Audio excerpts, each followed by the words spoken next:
Please join me in welcoming Evan Schnittman.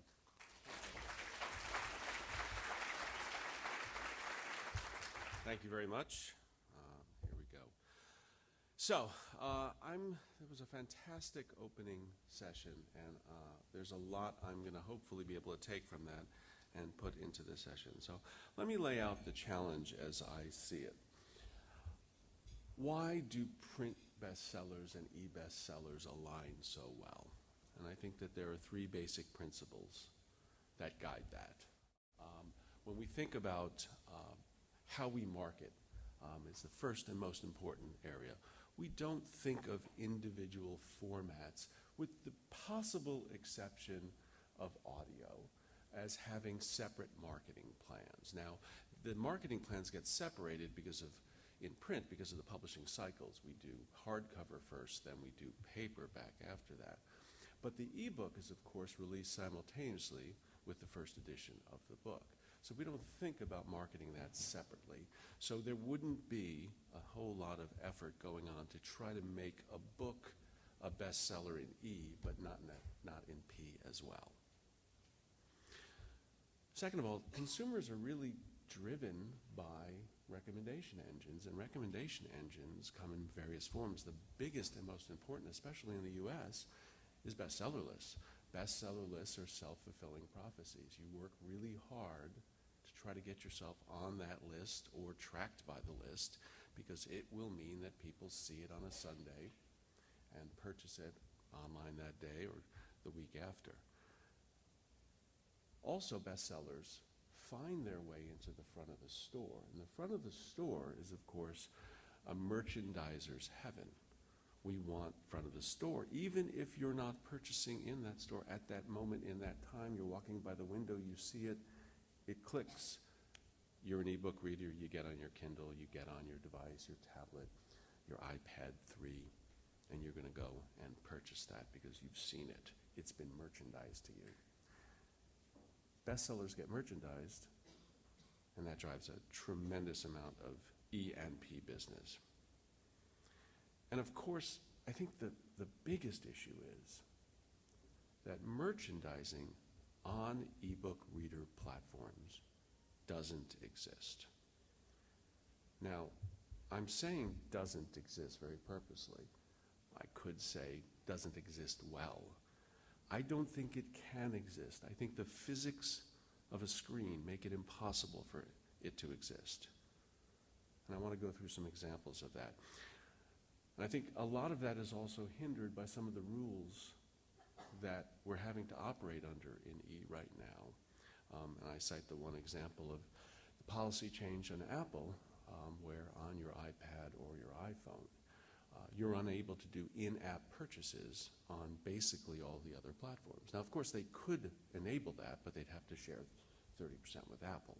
So that's not going to happen. So I think we're limited in a bunch of ways, but let's start looking at ways that ebook merchandising, what does ebook merchandising look like on these platforms? Okay, so here's the iBook store. Apologies for the grainy pics at this size, but imagine right now you get to that front page, you click on the app, and this is what you see. You're getting merchandising on one title up top, a couple possible titles down below, and then some call-outs that are based on author names. Not a gigantic help. So the Cloud Reader on the Kindle, which I think actually does the best job in trying to push individual titles, it's in your face, it's large, but we're talking about 5 titles here. 5 titles. Merchandising does not make from 5 titles. Your own homegrown Kobo. Now, Kobo does a really good job of marketing to their customers in a variety of ways.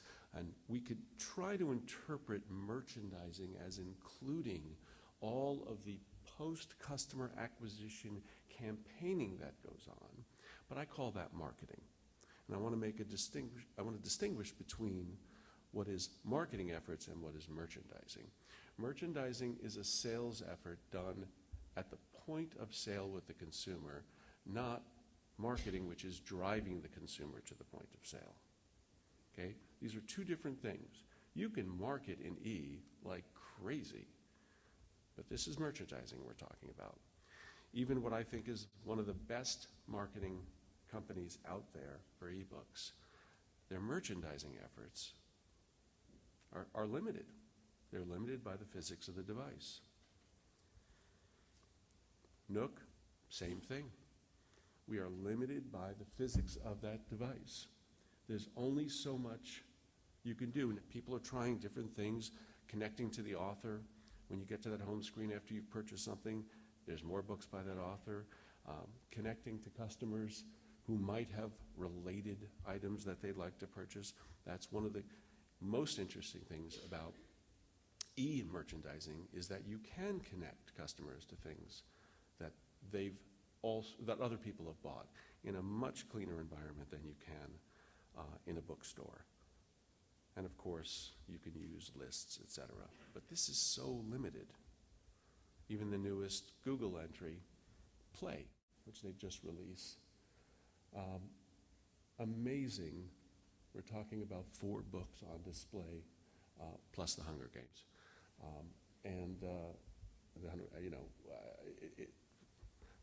Interesting story that Madeline McIntosh, who's president of Random House, that's her husband's book, The Expats. It's getting an awful lot of play. I don't know how. Oh, she's going to kill me now. That one doesn't get tweeted. Thank you. Okay. So let's think about what print merchandising looks like. And Liz did an amazing job of actually talking through what merchandising means in a bricks and mortar retail environment. Let's take a look at really how that works. Look at that store.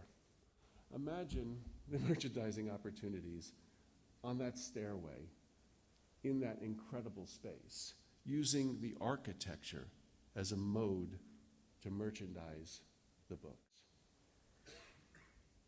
A more traditional approach right here in Toronto. Look at that display. Imagine the three-dimensionality and how the depth of what you're seeing. There's a whole lot going on here on these screens. It's not just the sheer number of titles. There's a semiotic experience going on. You know where you are when you walk in the store. I see the blue of the Oxford dictionaries over here. That must be reference. I can see the bestseller table over there. We all know this. It drives us to different parts of the store and helps us shop. Tables. Tables are an amazing tool, especially for visual titles. This is a gorgeous bookstore. Look at that display. That is merchandising in every inch of that retail space, but done in a way that looks fantastic and not cheap. Los Angeles, the capital of reading in the US. Thanks for getting that. Even in LA they have books, and look, they do a hell of a job of displaying them. This is a fantastic shop, and it's a mix of tables and shelves. Again, we're working with 3 dimensions here. The screen has no dimension but 2. You can't get better than this in Paris. I don't know if this is merchandising or just pure immersion. You can imagine that there are people that have actually sat in that chair and never left. This is an amazing way. And, you know, face-outs and allowing for books piled high to help merchandise isn't the only way we merchandise. We merchandise by allowing people in to the various parts of the store to explore. You can use every part of the store. I mean, here in Sao Paulo, this amazing bookstore uses its doors. Those swing closed at night. Those are the doors. They're displaying books on the doors. Doors, how about ceilings? They're merchandising books on the ceiling. Now, I would love to see the tool that takes it down when you want to purchase it, but it's quite amazing. Stairway, use the steps. Even in Bratislava, merchandising is key. Using the geometry of the space, the geography. The architecture of this building is fantastic, and the store aligns to it. And of course, adapting your merchandising for the space is really important. This was a theater. It is now an amazing bookstore. Okay, so have I made my point? Merchandising exists in the three-dimensional world we live in, but doesn't really exist in the world of E. So, what are we doing to make up for the fact that there isn't merchandising? And that's where I'm going to go next. So, what do we do? Well, we don't try to merchandise. What we do is what I call the $1.99 solution. Because the only successful means to marketing your books is to get the big e-book retailers to send out messages, emails, post advertisements on their site saying, today's deal is book X. Daily deals, weekly specials, product bundling. This is what we do. We call up our retailers and say, we'd like to put this book on display. How do we do it? When can we fit it in? And their only response is it going to be under $2.99? And if we do that, we have a chance of being selected for a daily deal. We give the retailers incentive at stupidly low prices. But of course, we do that for short periods of time, short bursts. And it's important to remember, this is not giving the book away. This is not taking away the incentive for the consumer who's waiting for the book price to drop. This is a momentary spark that we throw into the fumes of gasoline that we hope are sitting there in Amazon, etc. Because if we do that, the retailer will reach out and merchandise for us in their market for us. I didn't say merchandise, I meant market for us. And that's what we need. In today's environment, we need the retailers marketing for us. So how does this work? I'm going to give you a set of examples. Some of these examples are going to be for books that you think, okay, yeah, of course that's going to sell well, and others are going to be quite surprising. So Anthony Bourdain, with his Kitchen Confidential that we publish, our ebook RRP, and we are on the wholesale model. So that means that we give Amazon and Kobo and Barnes & Noble and everybody our books at a discount, and they price as they see fit. What we do in these kinds of programs is, what we prefer to do is just change the price for a day, but not all retailers can manage that. So we often we increase the discount to make the price work. So sometimes that discount can be 96% or something like that. But it's a one-day deal that we might do that. So let's talk about Kitchen Confidential, which was humming along. Monthly, we were selling this like crazy, 1,600 units a month. We got asked if we would include this in a daily deal. It went out at $1.99, and we increased in one day sales over the entire average monthly sales of 813% in one day. It went out to everybody, and everybody bought it. But here's the rub on a lot of these programs. Post-promotion, after we've gotten that one-day bump, you get this incredible long tail afterwards. So back up to $8.99, we are running at 312% above our monthly average. Tripled it. So our monthly average is now tripled on a title because we put it in here. Now there's a lot of reasons for that. Some of it has to do with bestseller lists. These books pop onto bestseller lists all of a sudden. And people go right there because it's one of the few things you can do in an e-reader environment is check the bestsellers. And emails go out on a regular basis by the retailers promoting what's these daily deals, and more and more and more consumers sign up for those emails. And not all of them get them and read them at the time of the promotion. So they see it, they click on it, they buy it, it's $8.99 instead of $1.99, they buy it anyway. And it's clear they buy it anyway, which then perpetuates the bestseller list, which then perpetuates sale. It's a virtuous circle. So Salvage the Bones, our National Book Award-winning title by Jesmyn Ward, we sell at a full recommended retail price of $24. That is our ebook price. Now we were not exactly humming along at 175 units a month, and we did a 1-week promo, and we got it to 171% growth. Now that's decent, and for 1 week at $9.99, okay, that was a good, nice chunk of revenue that came in.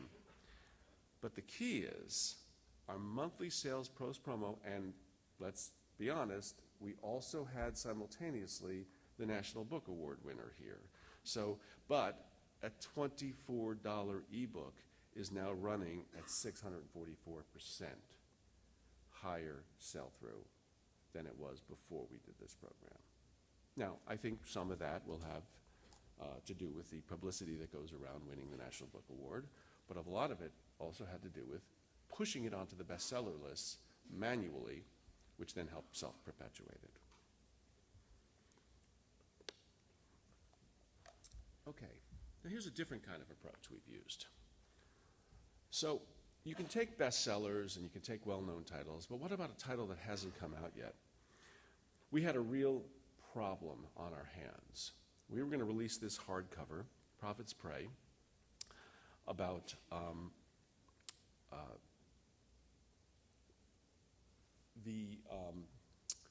there's a Mormon cult up in Utah where the founder was just an absolutely horrible human being named Warren Jeffs. You know those stories. All the little girls, kept married off at 10, 12 years old, rape. It's awful. And here's an insider story. Mormon journalist followed the story.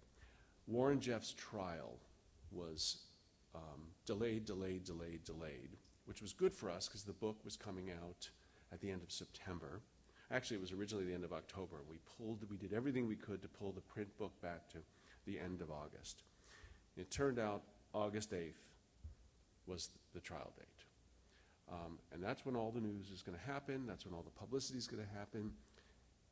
A complete nightmare if you're sitting there with a $27 book and 3 weeks are going to go by before you're on the shelf. The trial ended, by the way, in a week. So we really would have been screwed. So what do? We said, well, you know what? We can release the ebook early. But to release the ebook early would only generate a certain amount of business. What if we did a 2-week during the trial promo run at $2.99? We talked the agent into it, and we wound up selling 3,500 units of a book we had never, we had no idea what was going to happen with. The best part was we turned around and post-promo, our ebook sales averaged at a full $27, mind you, 64% growth over that 3,500 unit number. So we saw fantastic growth on that initial promo, which was at $2.99 to $27. Now granted, the retailers aren't selling it at $27. They're taking it down by their discount, and in the case of Amazon, more than their discount. But that's a big thing. This also, by the way, drove the book onto the print bestseller list because we got pre-orders up to such a level by doing this e-campaign that the New York Times started tracking us, and once you get tracked, it's sort of listed, and once people see that, they start paying more attention to it. And in various times hit, we wound up reprinting 4 times in the first 3 months of publication. Very much surprising ourselves, because of course, once we realized we were missing the date, on the print side, we decided, well, we better not print quite as much. And we thought with the ebook coming out early, we'll catch most of the audience, but that wasn't true. We wound up actually selling a heck of a lot more of the print book than we ever imagined. Let me give you another example of what can happen with this kind of marketing. Deep, Deep Backlist. Book that's been out there for years, since 2006. It's a wonderful book. It's a steady seller, 200 units a month. It just goes and goes and goes. So what if we try to push it a little bit? $1.99 for a day, 5,500% increase. 5,000% increase in sales in one day over an entire month's average. And the best part, of course, the punchline I keep loving, is that we're at $11.99 again, and we're selling it at 233% over the monthly run. The sales keep going post-promotion. That's key. And that's why we do it, actually. We don't do it for that one-day bump. We do it for the post-bump. Young adult. This works across all the different genres. I've showed you fiction, nonfiction, young adult fiction. $5.99. I mean, this is already giving the product away, right? 380 units a month. One-day promotion, 3,684% increase. That is an unbelievable number. There's certain audiences you will see that are waiting to see what the daily deal is. You put a YA book into Daily Deal and you're going to sell a lot more units. But again, it's all about the post-promo. Back up at $5.99, 382% average increase.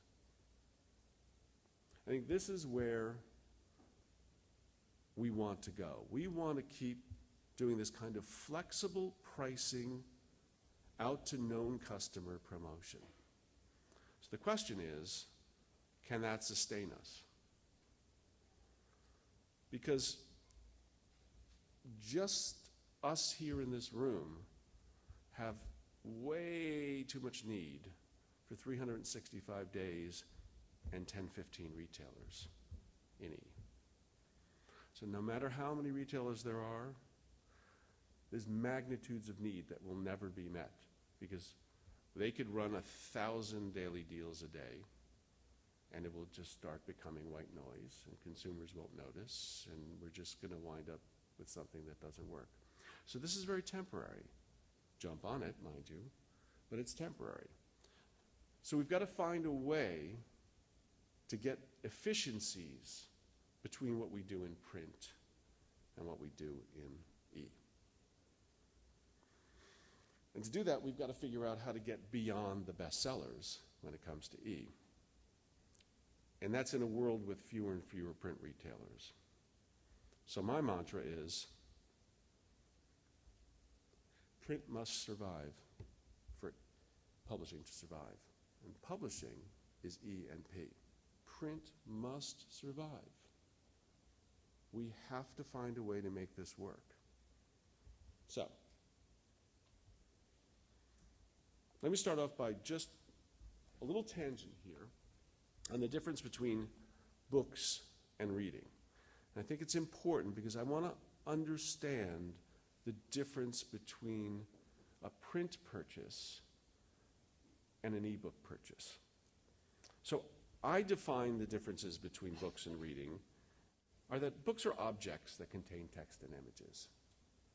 Reading is the actual activity of translating that text and image into the thought and comprehension of what the books deliver. Okay, that's obvious. That's an easy one. But how does it relate to ebooks versus p-books? Well, I see books as objets. These are vessels of learning and information.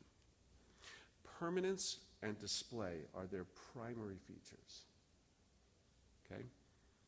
convenience is strived for, especially in some formats like mass market. You want to just grab one, throw it in your bag, and go to the beach. But ultimately, there's no comparison to the convenience of ebooks, of course. Ebooks, on the other hand, and this has been proven out over and over, this is pure reading. And they're designed to occur anywhere and any time. Pull your device out and read wherever you are. It's with you.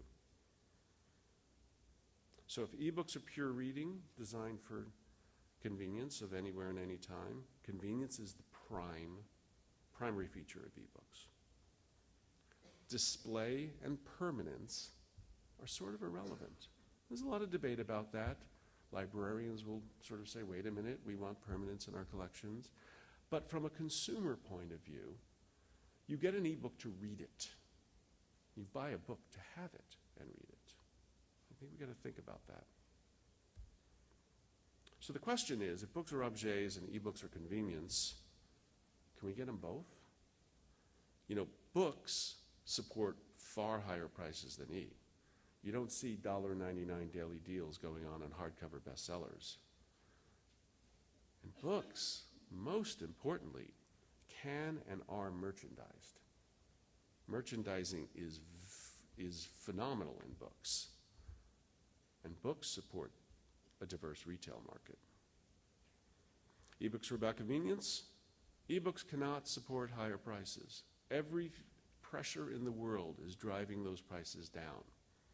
No matter what we do on the RRP, retailers are going to take those prices down, and the consumer is going to push us through behavior like buying $1.99 versions to bring them down further.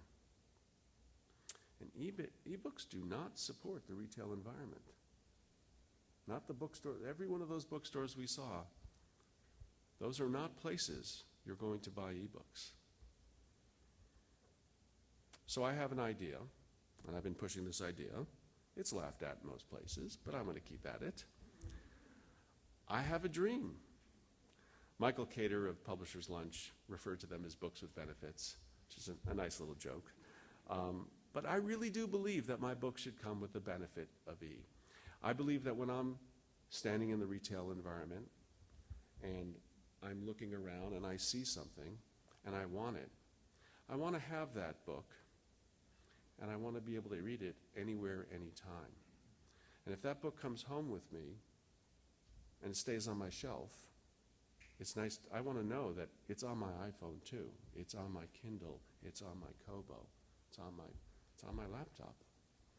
When I first got a Kindle, Amazon gave me one back in November of 2007, and I was on a trip back from Europe, and I sat next to a woman on a plane, and we both had started on Chesil Beach simultaneously. She had the print version, I had the e-version.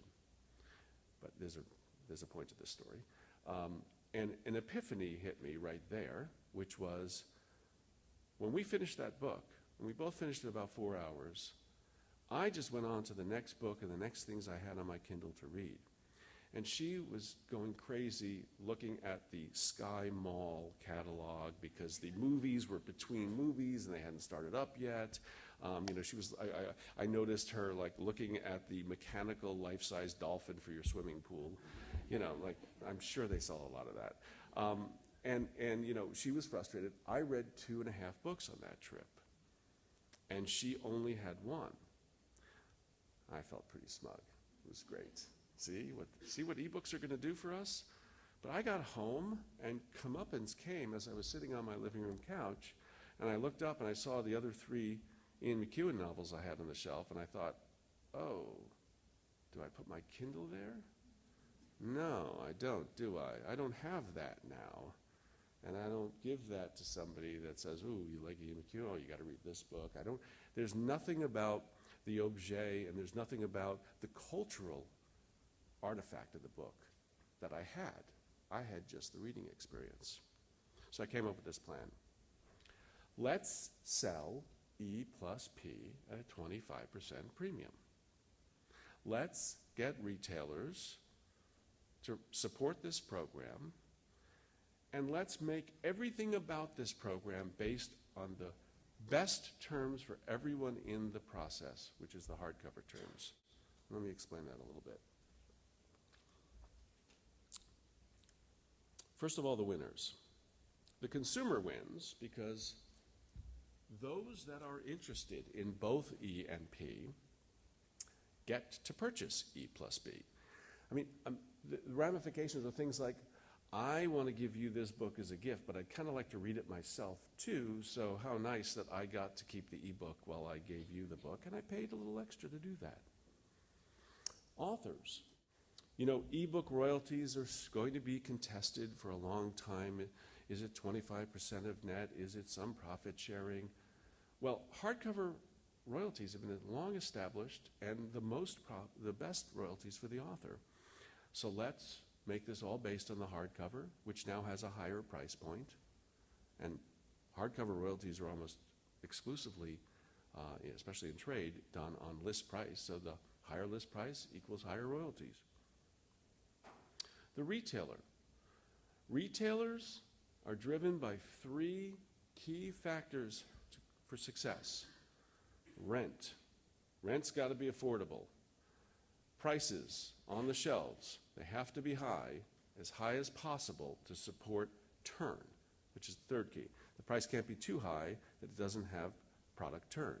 That shelf is rental space, and they've got to turn it. So they've got to try to get the most money they can for every turn and the most turns possible. Higher prices supports the retail. 25% more right off the bat. And in linking the physical bookstore, the merchandising havens, with E, tremendous, tremendous, tremendous opportunity for the retailers. Now think about this for a second.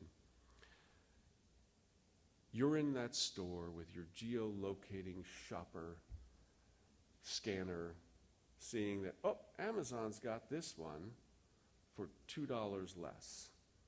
And you're going to walk out of that store or click buy right there, except the geolocator shopper services knows that you're in that bookstore at that moment, says, your bookstore, where you're at right now, will let you have that ebook for free if you buy it right this second. That's an incredible incentive that the retailers can throw at people they're about to lose. Imagine that shopping tool having that the minute they click on that product and see it's on somewhere else cheaper. Only then would the retailer throw an incentive at them, or maybe the ebook isn't free in that moment. Maybe it's, we'll just drop this price, $5 right here. Make that purchase. You know, you could make those kind of offers on the fly when you're saving a customer. You're not going to do that not knowing what that customer's behavior is going to be. But if you now have a customer that's about to purchase a book, wouldn't that be interesting? So that's pulling in Liz's very interesting talk into this concept. And the publisher, of course. Publisher, we win because we have a higher priced product and there's no added cost for us except what we're already doing to make ebooks. There's nothing here but an additional ISBN. So Bowker can make a little more money. We'll live with that. That's a powerful thing for us. And of course, tying E and P means ebooks now get merchandised. So, how does this work? What does it look like? So imagine you have a $25 hardcover, and that ebook, roughly speaking, most publishers on a wholesale model are already pricing down their ebooks by about 20%. So let's throw that down to 20%. So if you took the ebook price, the hardcover price, and you added that 25%, you walk through, it's very simple. The retail share, the author share, the publisher share, go to that bottom line there. $23.44 if you bought what most likely will be, I use some assumptions about the retailer's estimated price, just sort of figuring that they're going to discount down from the RRP. So that's an average price that they're discounting down. The standalone ebook plus the standalone print book is a $33.75 price point to the consumer. It's $23.44 is the up price for the enhanced ebook at the retailer level. $23.44 off of what looked like a hardcover $25. They're going to see list price $25, enhanced ebook sale price $23.44. Not everybody's going to go for this. Not even the majority of people are going to go for this. But if 25% of the people go for this, you have a game changer in the publishing industry. You've now linked E and P. Linking E and P brings us back to merchandising and creates an ecosystem where lots and lots of players, not just the big ones, can survive. So what can you do? Push your retailers. Sit down with them. Ask them what they're doing. Make it easy for them. Find ways to get this and push this forward. And with that, I thank you.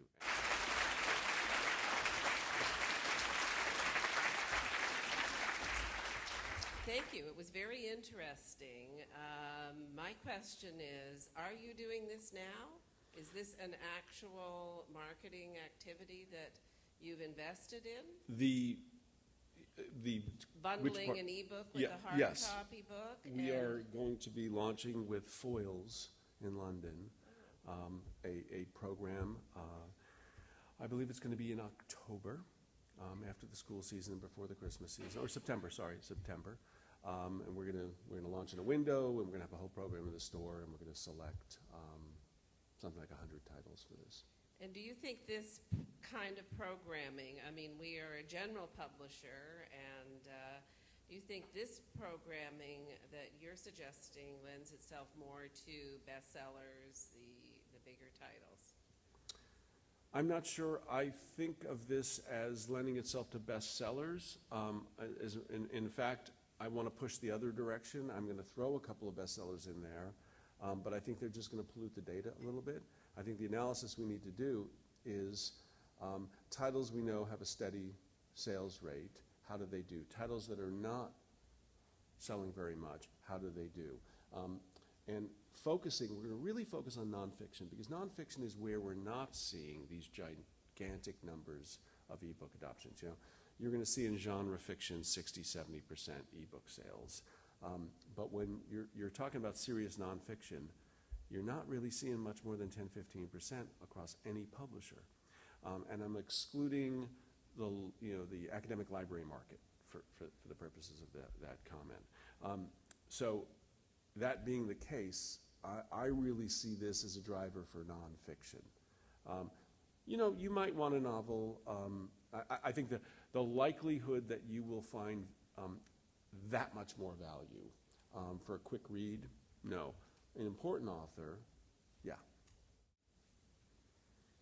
Hi there.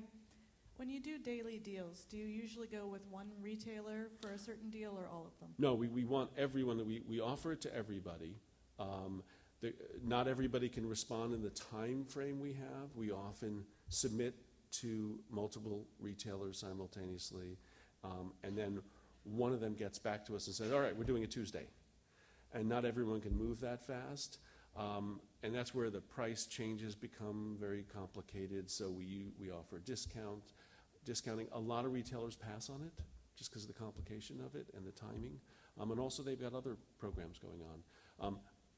Couple of titles we've now had at 2 different times have had daily deals at different times.